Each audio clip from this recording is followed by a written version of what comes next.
Before the pain, there was a conversation that he never heard.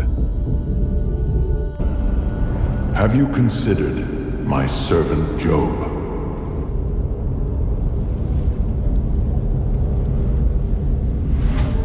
Take it all away, and he will curse you. On earth, the most upright man in the East, and he knew nothing.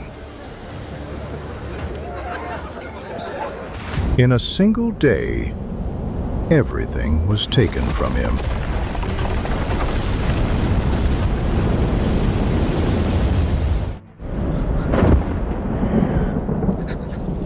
Naked I came, naked I return. The Lord gave, the Lord has taken. What sin? What guilt? Why?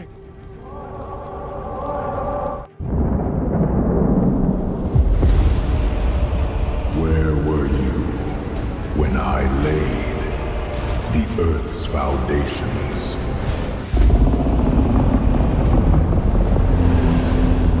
Behold now, Behemoth.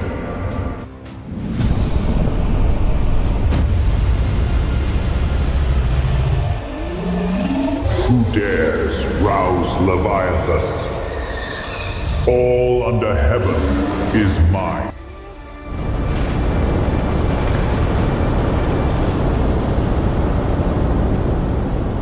Prepare yourself like a man. I will question you, and you shall answer me.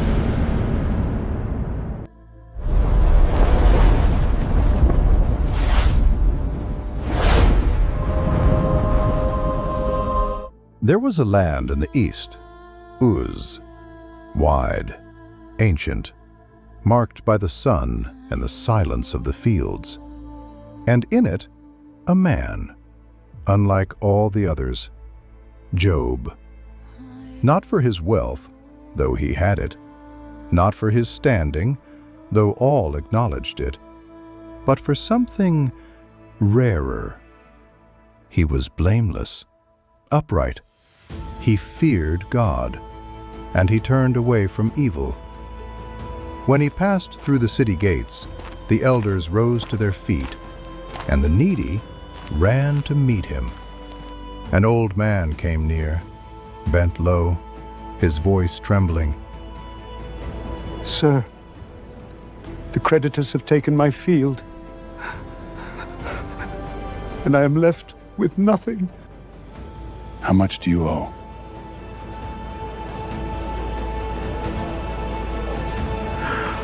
More than I can pay, my lord. Then you owe nothing more. Go in peace. And let no one take your home from you.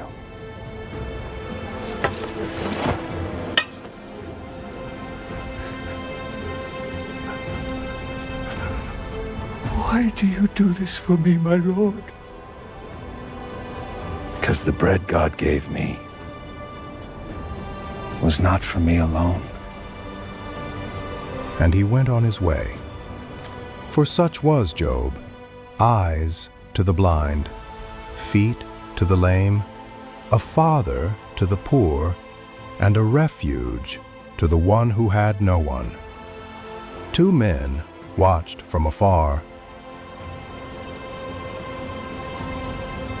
Did you see what he did? He always does. There is no man like Job in all the East. Nor will there ever be. His house was great, 7 sons, 3 daughters. 7,000 sheep covered the valleys. 3,000 camels crossed the desert. 500 yoke of oxen, 500 donkeys, and servants beyond counting.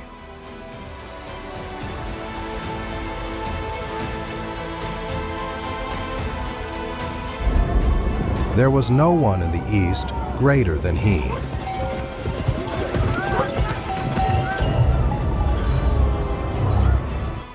But his greatness was not in what he owned, it was in what he feared. For his house overflowed with life.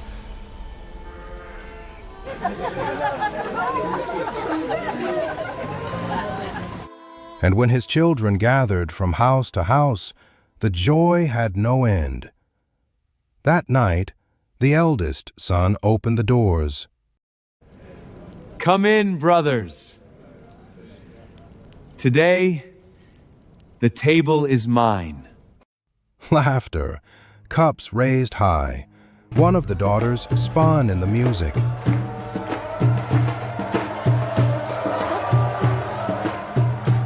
May our days never end. To the house of our Father, and to the God who sustains it.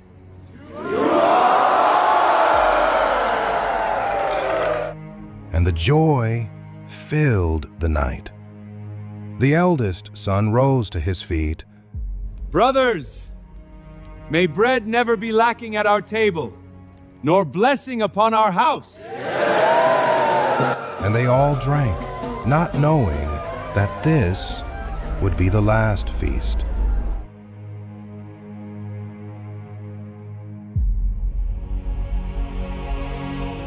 But far away, in his house, Job kept watch. A servant came near.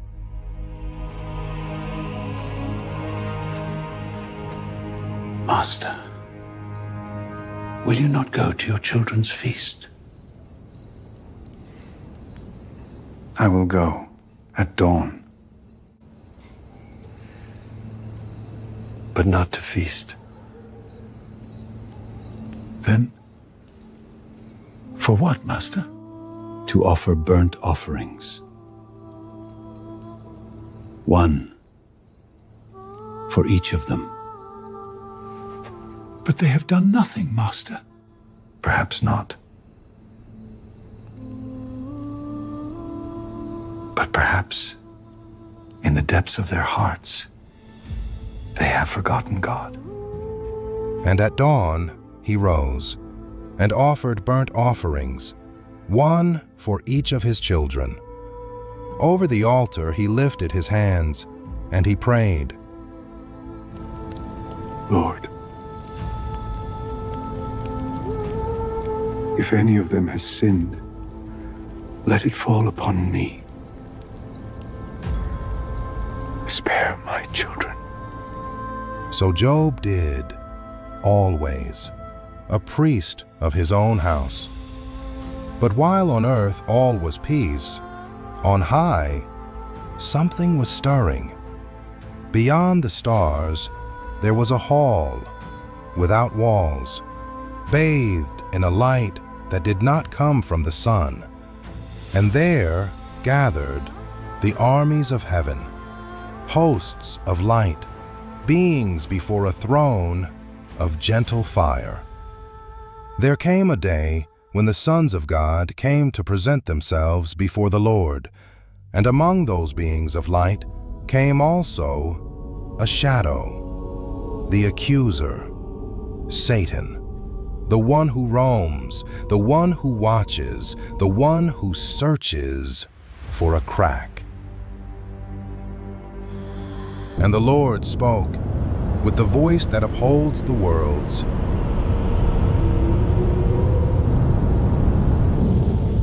Where have you come from? And the accuser answered, cold.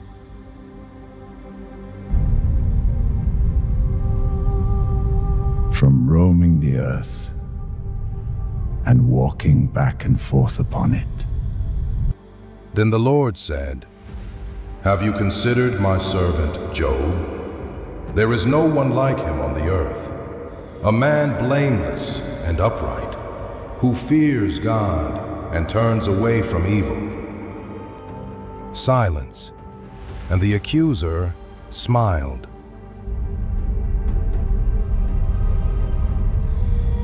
Does Job fear God for nothing?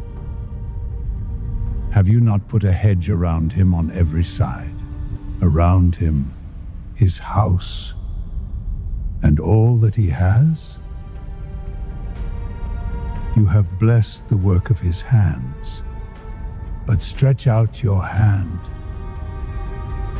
Touch all that he has, and he will curse you to your face. The heavens fell silent, and the Lord answered without hesitation. Behold, all that he has is in your hand. Only against him do not stretch out your hand.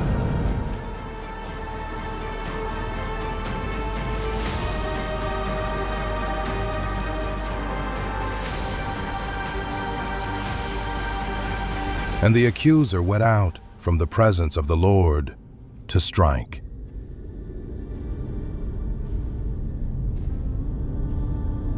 On earth, it was a day like any other. Job's children ate and drank wine in the house of the eldest, and Job was in his house at peace. But the peace was about to break.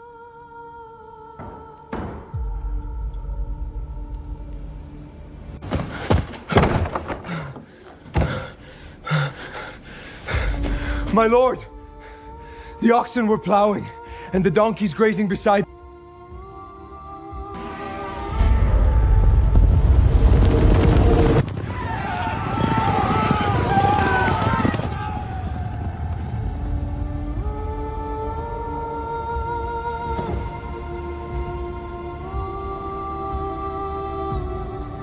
What are you saying?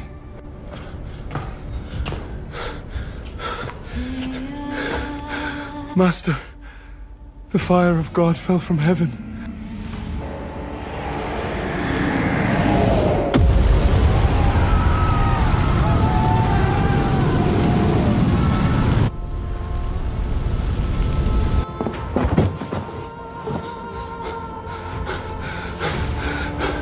The Gideons, Master.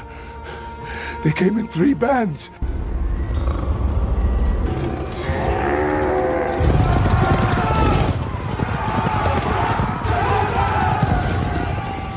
Came out of the dust and vanished back into it.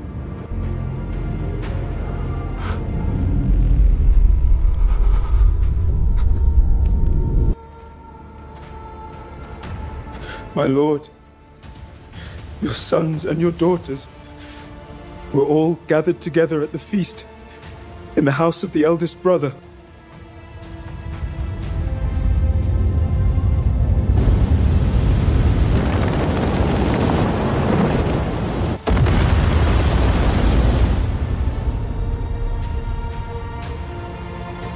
Silence. Job did not move. His lips trembled, and in a whisper, he called.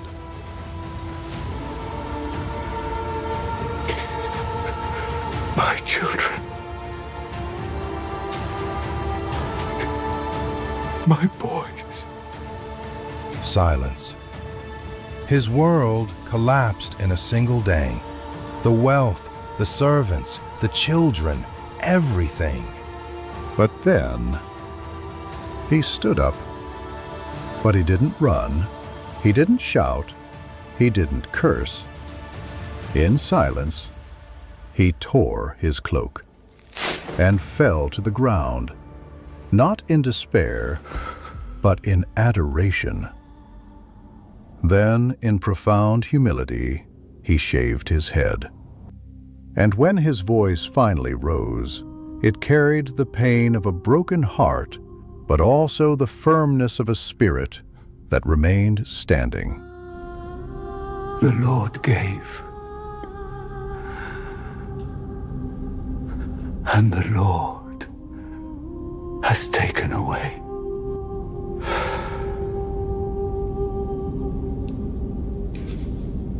Blessed be the name of the Lord. And in all of this, Job did not sin, nor did he charge God with any wrong. The old servant who had heard it all could not hold back his tears. My Lord, how can you bless?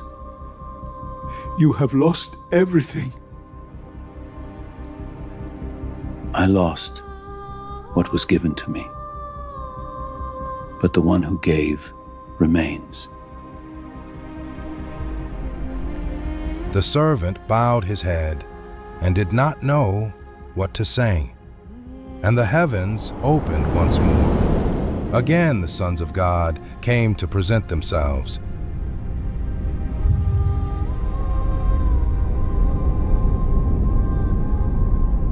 And among them the accuser once more.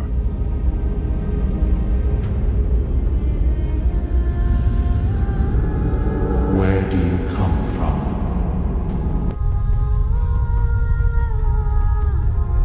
From roaming the earth and walking back and forth across it. Have you considered my servant Job? Still he holds to his integrity, though you moved me against him to bring him to ruin without cause. But the accuser would not relent.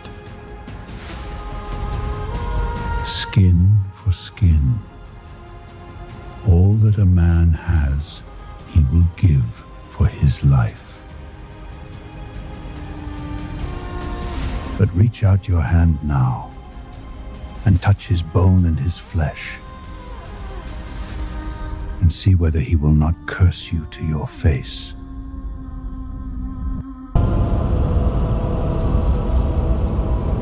Behold, he is in your hand. Only spare his life. And the accuser went out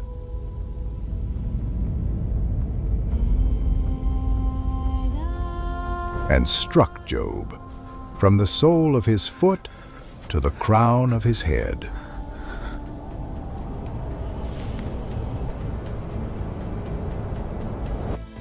Sores, festering, burning without rest. The skin split open, the flesh swelled, and the pain would not cease.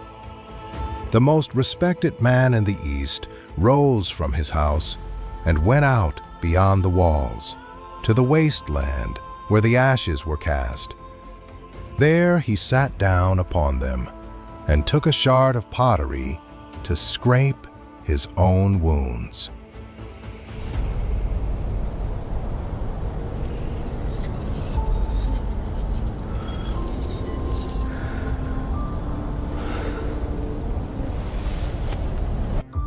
Those who passed by murmured, This was not the greatest man of the East.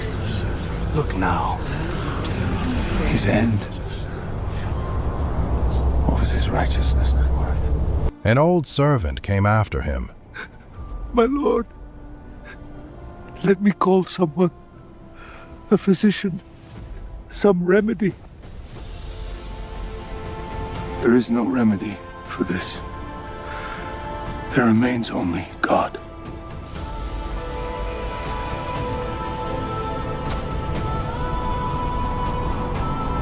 The servant bowed his head and walked away down the road. And Job remained alone, broken, covered in dust. The desert wind blew over him, and the heavens fell silent, not because they had turned away, but because they were watching. And Job did not yet know that this sorrow was only beginning. Beyond the city, in the wasteland where the ashes were cast, Job remained. The sun beat down without mercy. Flies settled on the open sores, and the stench of sickness rose with the heat of the earth. Each breath was a labor, each movement a fresh pain. The greatest man of the East was now only a bent figure among the ashes. It was there that she found him, his wife, the one who had crossed abundance with him, and now crossed the ruin. She too had lost the children. She too had lost everything. She stopped a few steps away, and when she saw him like that, her legs nearly failed. She knelt before him, her hand reaching out, trembling in the air, without the courage to touch the wounds.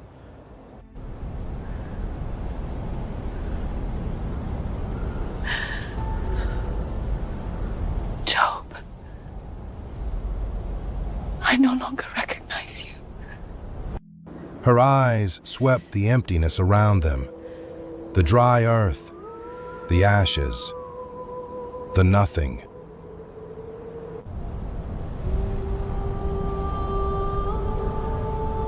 Where are our children?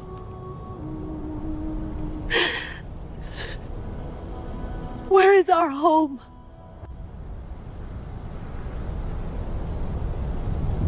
And your God, where is he now?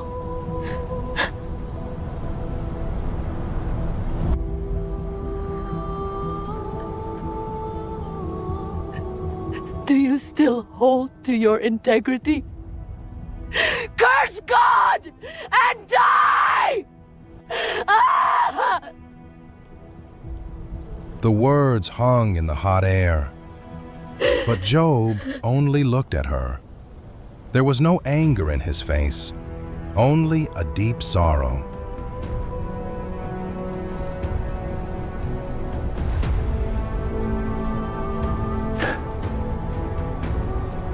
You speak as any foolish woman would speak.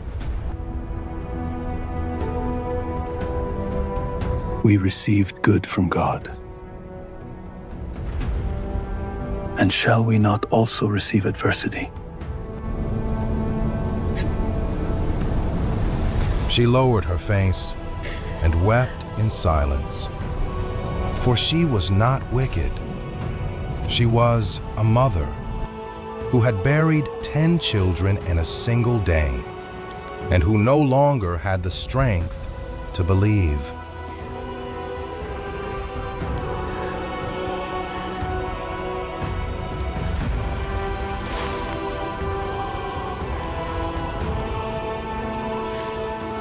She rose slowly and walked away back down the road, leaving Job more alone than before. But the news had spread across the lands, and from afar, 3 figures appeared on the horizon. They came on horseback and on foot, raising a thin column of dust over the desert. 3 friends, Eliphaz the Temanite, Bildad the Shuhite, and Zophar the Naamathite, each from his own land, and they had agreed to come together to weep with him and to comfort him. But when they drew near and saw him there among the ashes, they stopped.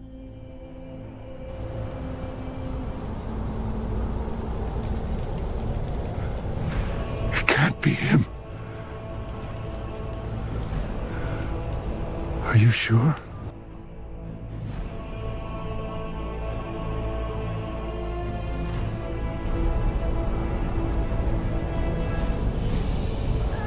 Look at his state, the desolation.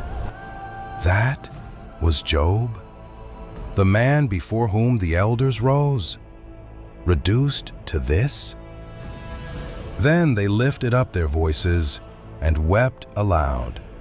They tore their own robes and threw dust upon their heads, and they sat down with him on the ground, on the hard earth, 7 days and 7 nights, and no one spoke a single word.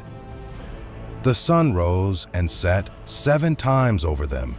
The stars came and went, and the wind kept on sweeping the ashes. On one of those nights, Zophar moved his lips as if to speak.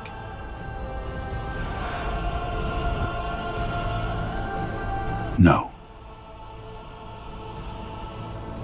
Not yet. His pain speaks louder than we can. And the silence returned, for they saw that the pain was too great for words. There was no comfort that could fit there, All that remained was to stay, seated beside a man who was wasting away. But pain has a limit, and at dusk of the seventh day, something within Job overflowed. He opened his mouth, and his voice broke that week-long silence. He did not curse God. He cursed the day he was born.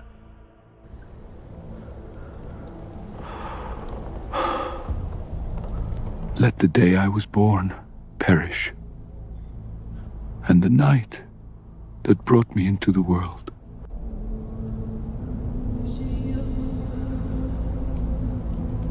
Let that day become darkness. Let no light shine upon it. Why did I not live past that birth? Why did I draw my first breath? His eyes lost themselves on the horizon, where the last light was fading, like one who sees a place where pain cannot reach. Had I gone on that day, I would now be at rest, asleep, at peace at last. There the wicked no longer torment. There the weary find rest. There the poor and the king are equal. And the bound one, at last, is free. Silence. And then came the question, cast to the wind of dusk. The voice fell, almost fading out. Why give light to one who knows only pain? Why give life to one who no longer wished to live? To one who longs for the end, and it does not come? All that I feared has fallen upon me. And what I dreaded most has reached me.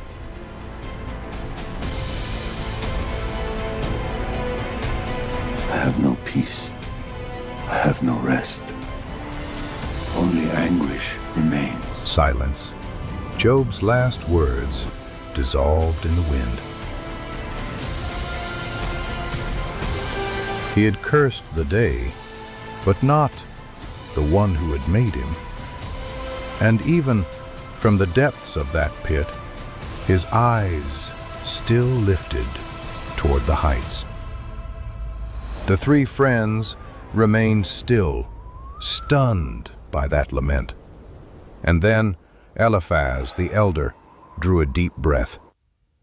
He could no longer keep silent. The week of silence had ended, and what would come next would not be comfort. The last words of Job's lament still hung in the hot air. Over the wasteland, the wind swept the ashes in low whirls, and the three friends only stared at him, their robes torn, dust on their heads, not knowing what to say. The sun sank toward the horizon, the shadows lengthened over the earth, and for a long moment, no one dared to answer, until Eliphaz the elder stirred. He was the first to speak. He moved slowly.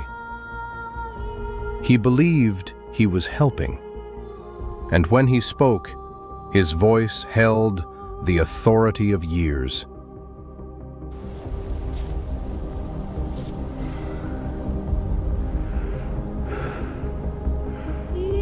Job,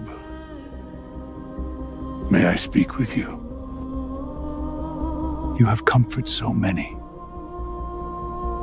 You steadied those who tumbled.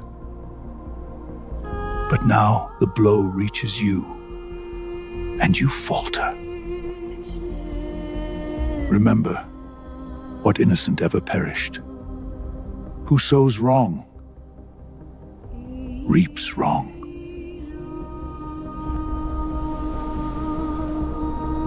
Hear now what I once saw.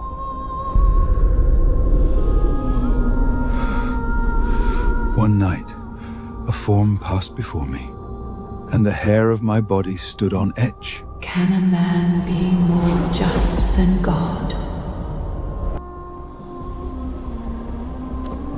So then, Job, seek God, and he will restore you. Job did not answer at once. He only stared at him. There was firmness in those words, but none of tenderness, and each phrase opened a fresh wound. He set his hands on the ground, he gathered the little strength he had, and he lifted his face. If only my pain could be weighed, it would outweigh the sand of the sea. My days run on, swifter than a breath, and pass without hope. My nights have no end. I toss on my bed until dawn. When I lie down, I think, when will morning come? And when it dawns, when will night come? The first stars appeared in the sky, and Job lifted his eyes to them.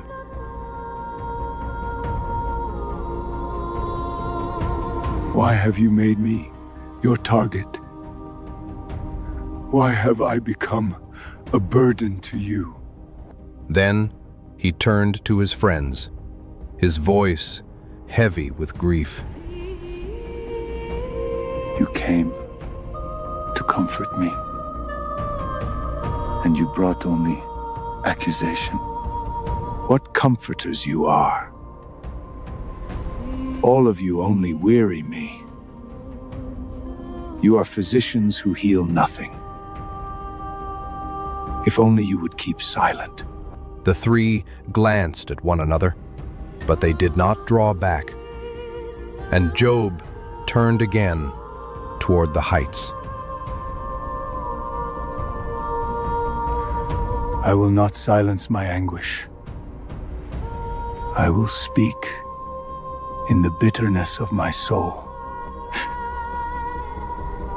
If only there were someone to stand between us two, to lay his hand on him and on me and bring us together. If only I knew where to find him, I would go to his dwelling. I would lay my case before him. But I go east, and he is not there. I go west, and I do not see him. He hides himself, and I cannot reach him. The night fell completely, and the cold came down upon the wasteland. For the agony of Job was not only the burning of the body, it was not hearing the voice of God. Then Bildad the Shuhite rose, his figure cut against the dark sky. His voice was not calm, it was hard as iron.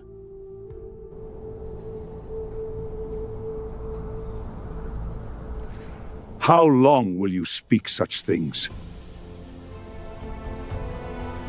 Would God pervert what is right?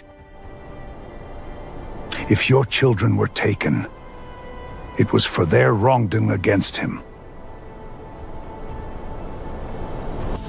Job shut his eyes, his face clenched, like one who takes a blow on the open wound. It was the death of his children turned into a verdict.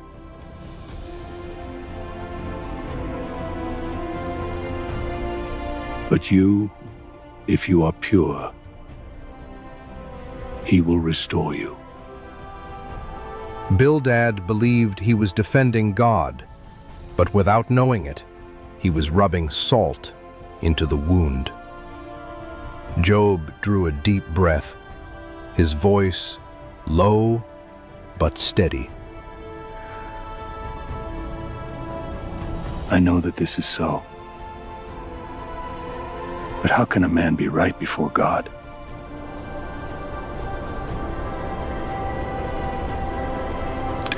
He knows the way that I take.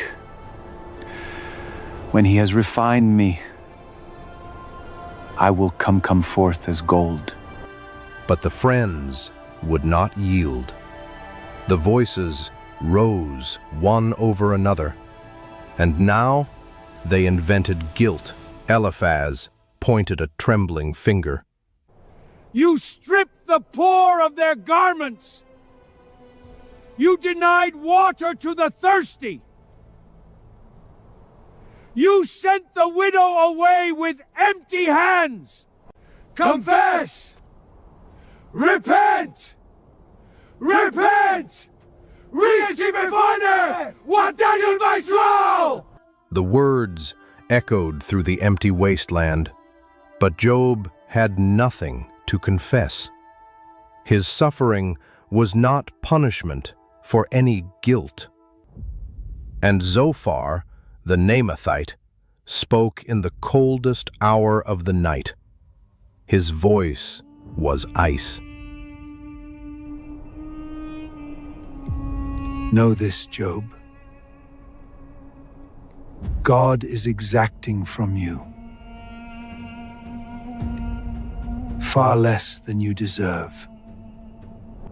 No compassion, only coldness. They were defending a God who fit on a scale, who weighed and punished. But the God that Job knew did not fit there, and loneliness was swallowing him. His voice almost a whisper. My brothers have turned away from me. My friends have forgotten me. Even the children despise me. And the woman I love turns from my breath. Have pity on me. Have pity, my friends. For the hand of God has touched me. But not one of them moved. They only looked away. And Job's hand fell, alone, in the dark, in the cold. All that remained to him was the sky.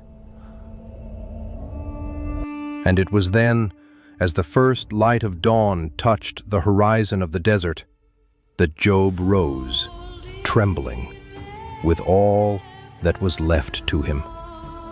And looking toward that rising light, he declared,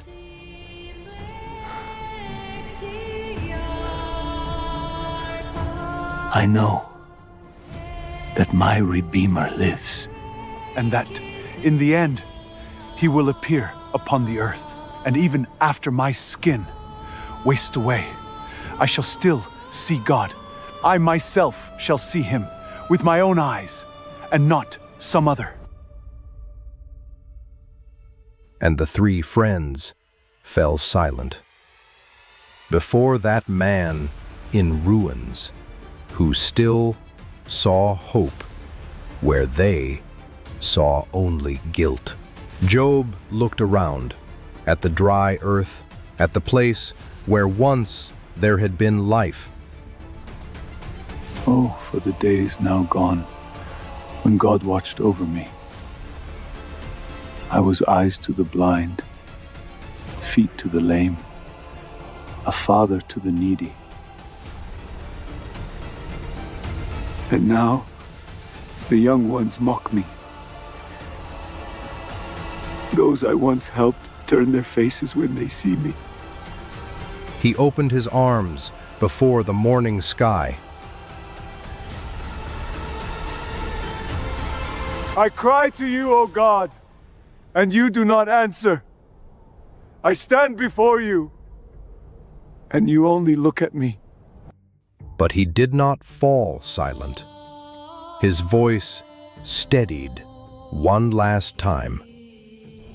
If I have deceived anyone,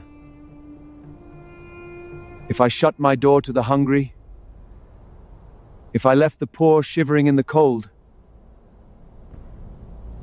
then let me be judged. I hide nothing of what I am. Let the Almighty answer me! His voice echoed through the desert and was lost in the morning wind. The words ceased. The three friends lowered their eyes. They had nothing more to say. They had come to comfort and had only wounded. The wind swept the ashes between them, and that abyss of silence separated the wounded man from his judges.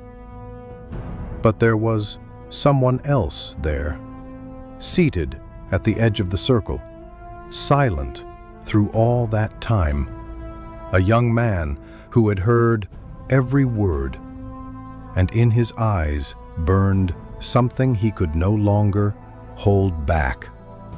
The morning had risen fully, the light spread over the wasteland, and on all of them weariness lay heavy. Job, exhausted, had fallen silent, his head low, his breathing short. The three friends, without an answer, had fallen silent too. The air was thick with words that had not healed. And there he stood, on his feet, the youngest of them all, Elihu. Out of respect, he had waited all that time, because he was young, and they were old. His hands were trembling, but his spirit burned within, and he could no longer hold back. He was indignant with Job, who justified himself more than God, and with the three who had condemned their friend without ever answering him. I am young, and you are old, so I held back.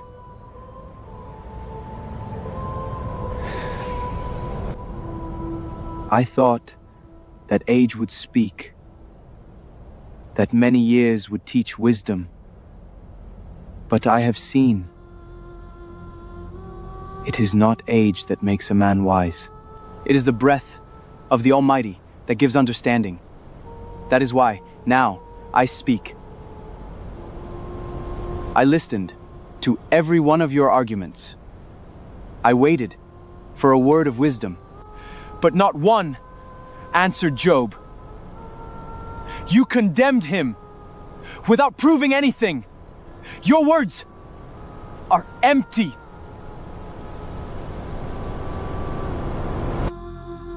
Then he turned to Job, but without harshness. Job slowly lifted his face and listened, for there was something different in that voice. It was not the accusation of the others. Elihu's voice softened. Listen, Job. God speaks once and speaks again, but man does not perceive it. He speaks in a dream, in the vision of the night. Hardship is not always punishment, Job. Sometimes it is the voice of God that turns a man away from pride and frees his soul from the pit. He corrects in order to save. And if beside him there is a messenger, one who intercedes, one among 1,000, to show a man the right way, then God will have compassion and say, spare him. I have found a ransom. Job closed his eyes, for that echoed something he himself had cried out. Someone who might stand between him and God. And it was then that something began to change, not in the words, but in the sky. On the horizon, the clouds thickened. The clear light of morning began to darken, and a cold wind came from the north. Elihu felt it. Far be injustice from God. He rules the heavens. He sustains the worlds. And no one can call him to account. Look up! See the clouds he gathers. The thunder is his voice. The lightning he hurls from one end of heaven to the other. And far off, the lightning tore the horizon. The men's robes whipped about. The dust rose in spirals.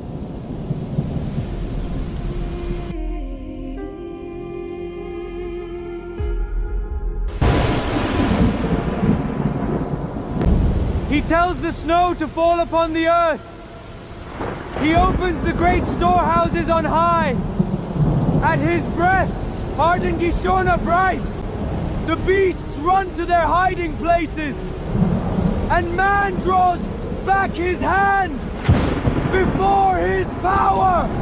We do not understand his ways, but he is great, and his majesty is terrible. The sky darkened as if it were night at midday. Stop, Job. Stop and consider the wonders of God. And then he fell silent, for it was no longer his words that mattered. The wind roared. The thunder drew near. The earth seemed to tremble. Job rose up on his knees, his heart pounding. The friends drew back, cowering. Something immense was coming, and all of them felt it. It was no longer the hour of men. It was the hour of God. The sky was black, black at midday. The wind howled over the wasteland, and then the dust began to spin, not in low whirls, but in a vast funnel descending from the heavens to the earth, a whirlwind. It was not an ordinary wind. It was something alive, charged with majesty. The earth trembled, and Job, on his knees among the ashes, felt the air grow heavy as lead. The sand cut his face. The roar swallowed every sound. There was nowhere to flee, nowhere to hide. All that remained was to listen. Job, who had cried out so long for an answer, felt terror and awe at once. The God he had sought in the east and in the west was now there. From the heart of the whirlwind came a voice, deep, immense. Who is this who darkens my counsel with words without knowledge? The voice pierced Job to the bone. Brace yourself like a man.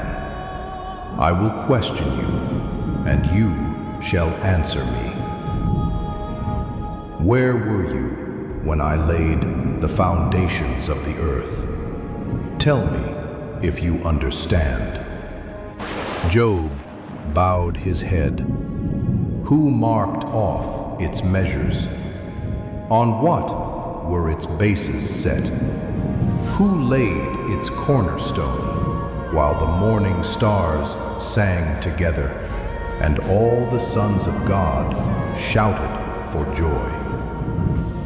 Each word was like a flash of lightning, lighting up what Job had never seen. Who shut up the sea behind doors when it burst forth from the womb of the deep? It was I who said to it, "This far you shall come, and no farther. Here shall break the pride of your waves." The wind roared around him, but the voice was greater than the wind.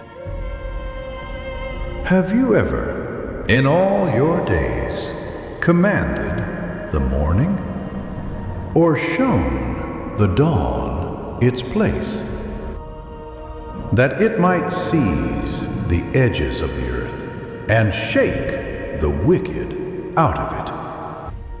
Beneath the light, the earth takes shape, like clay under a seal.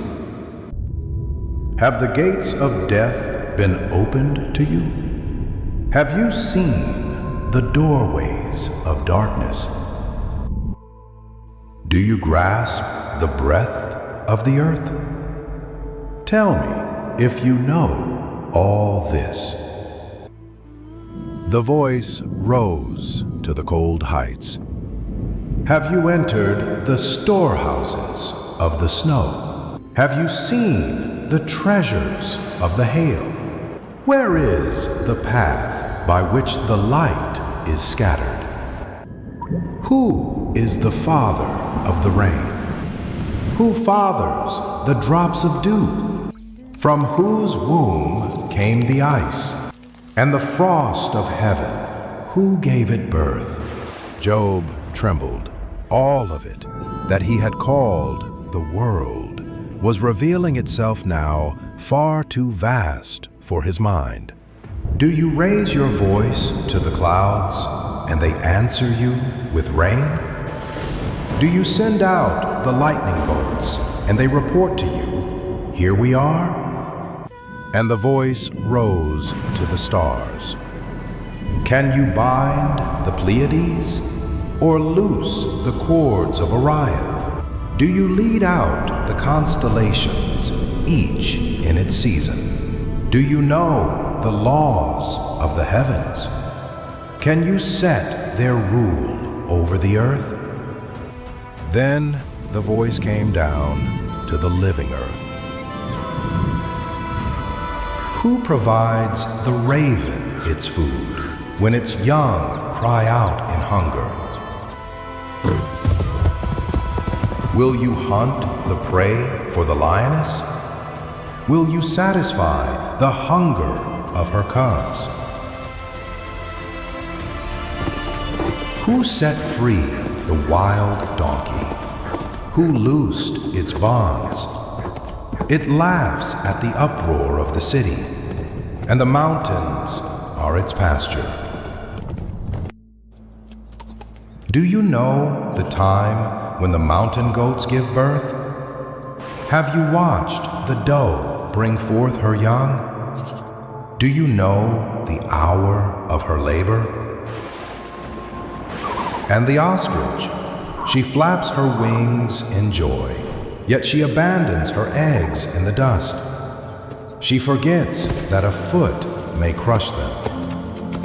I withheld wisdom from her, but when she rises to run, she laughs at the horse and its rider. The voice filled the sky like thunder. Was it you who gave strength to the horse, who clothed its neck with power? It paws the ground and exults in its strength. It is not afraid before the sword. It laughs at fear. At the sound of the trumpet, it neighs, and from afar, it already scents the battle. Was it by your wisdom that the eagle takes flight and builds its nest on high? It dwells on the crag, and from there its eyes spot the prey far away. What Job had seen as mere nature was revealing itself now as an orchestra conducted by a single hand. And the voice of the whirlwind confronted him. He who contends with the Almighty, let him answer. He who accuses God, let him speak now. Silence. Job could barely breathe. All his defense, all his arguments dissolved like dust in the wind. The words he had flung at the sky now seemed to him so small. He who had demanded an audience with God now wished only to vanish into the dust. The voice barely came out.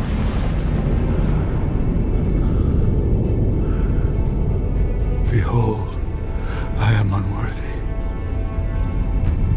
What could I answer you? I lay my hand on my mouth. I have spoken once, and I will not speak again. But the voice of the whirlwind had not finished. It rose greater still. The wind surged. Brace yourself like a man. Will you annul my judgment? Will you condemn me to justify yourself? Do you have an arm like God's? Can you thunder with a voice like mine? Then clothe yourself in majesty and glory. Pour out your fury upon the proud. Bring low the arrogant wherever he stands. Crush the wicked where they are. Do this, and I myself will praise you. Silence. And then God showed him his creatures as signs of his power. Look now at Behemoth, which I made along with you. He eats grass like an ox. His strength is in his loins. His bones are tubes of bronze. His limbs bars of iron. He lies in the shade of the reeds. When the river rages, he does not tremble. Though the waters rise to his mouth, he remains at ease. The voice filled the whole earth. And Leviathan, can you draw him out with a hook? Who would dare to open the doors of his face? Around his teeth dwells terror. His scales are his pride, shut up like shields of iron. His eyes are like the dawning of the morning. From his mouth come flames. From his nostrils pours smoke. His breath sets coals ablaze. The voice became overwhelming. When he rises up, the mighty tremble. The sword that strikes him cannot hold. He treats iron like straw, and bronze like rotten wood. He makes the deep boil like a pot, and leaves behind him a shining wake. On the earth, nothing masters him. He is king over all the proud. No one is so bold as to rouse him. Who then would dare to stand before me? Who has given to me first that I should repay him? Everything under heaven is mine. And Job fell, his face to the ground.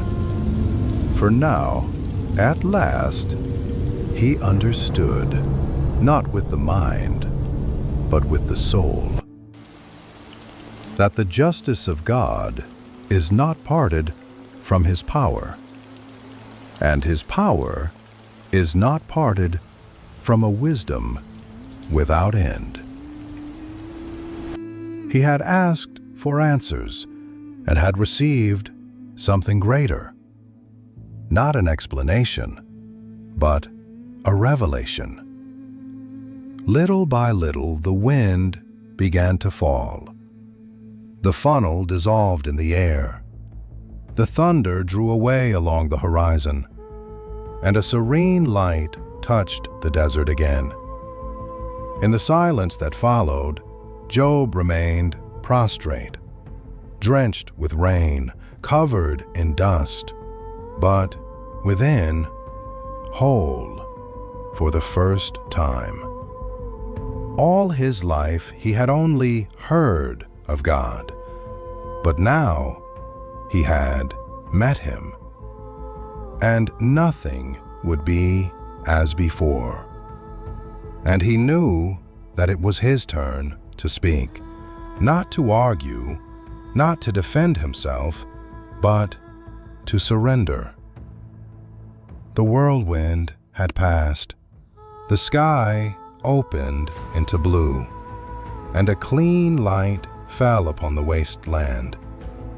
The ashes still covered the ground, but the air was light, washed by the rain. Job remained no longer in despair, but in surrender. Around him, the silence was different. Not the silence of abandonment, but the silence of one who, at last, had been found. And then he spoke. I know that you can do all things, and that none of your plans can be stopped. I spoke of what I did not understand. Of things too high for me. I knew you only by hearing of you. But now, my eyes see you. Therefore I take it back and repent in dust and ashes. And there ended the long search of Job, not with an answer, but with an encounter. There were no more questions. There was no more bitterness. Only a peace he could not name. Then the voice of the Lord turned, no longer to Job, but to the three who had accused him.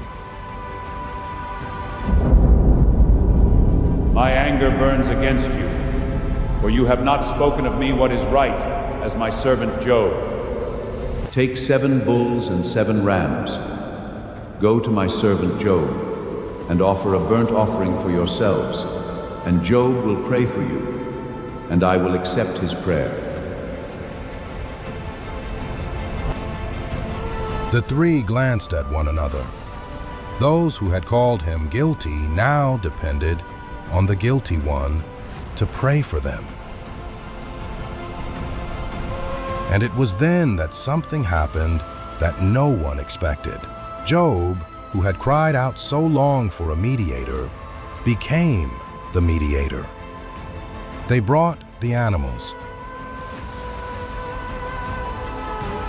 And Job lifted his hands for his friends, without resentment, without reproach, only forgiveness. The three wept, no longer from fear, but from shame and from gratitude. For they were forgiven by the one they had wounded. And the Lord heard the prayer of Job, and in that moment, something began to change. Like a dawn after the longest night, Job's own body was restored. The sores dried, the skin healed, and the man who had sat among the ashes rose whole once more. And the Lord restored the fortunes of Job, and gave him double all that had been taken from him. The news ran across the lands, and those who had drawn away returned. The kindred, the acquaintances, they sat down at his table. They broke bread with him, and each brought a gift. And they comforted him for all the evil he had passed through. And the house of Job heard music once again. The cups were raised anew. But now those who raised them knew where each blessing came from. Little by little the land blossomed again. The flocks covered the valleys, 14,000 sheep, 6,000 camels, 1,000 yoke of oxen, 1,000 donkeys, double all that he had had. And the wife who had crossed with him the darkness crossed with him also the morning. They did not speak of what they had lost. They only held what they had been given.